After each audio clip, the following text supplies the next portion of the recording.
السلام عليكم ورحمة الله وبركاته، مشاهدينا في كل مكان. في الساعات القليلة الماضية مقطع فيديو انتشر على مواقع التواصل الاجتماعي وثق وقوع جريمة مروعة في الدقهلية.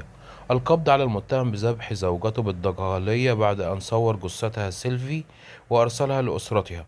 وليكن بعض التفاصيل حول الجريمة. انتشار مقطع فيديو مصور على مواقع التواصل الاجتماعي لحظة ارتكاب المتهم بقتل زوجته في الدقهلية أمام أطفاله، حيث ظهر المتهم من خلال الغرفة يوجه اتهامات غامضة مرددا حسبي الله ونعم الوكيل في اللي كان جاي يقتلني الليلة ويبعدني عن عيالي. حيث نشر الزوج مقطع الفيديو المصور عبر تطبيق التيك توك من داخل حجرة النوم التي قتل فيها زوجته، وظهر في المقطع أطفالها بعد ارتكاب الجريمة.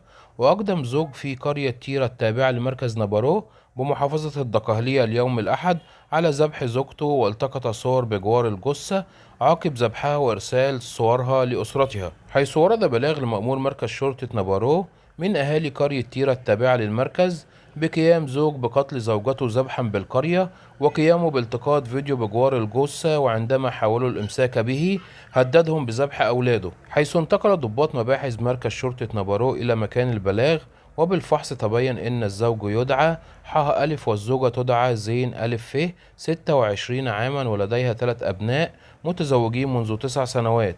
كما تبين أن حدثت خلافات بينهما منذ عامين وانفصل، إلا أن نهاية الأسبوع الماضي شهدت الصلح بينهما وعادت الزوجة للمنزل، إلا أنه قام اليوم بذبحها والتقاط الصور بجانب الجثة وإرسالها لأسرتها. حيث تمكنت ضباط المباحث من ضبط المتهم وأمسك بأبنائه في شرفة المنزل مهددا بذبحهم في حالة محاولة القبض عليه، إلى أن ضباط المباحث تمكنوا من السيطرة عليه وإنقاذ الأبناء.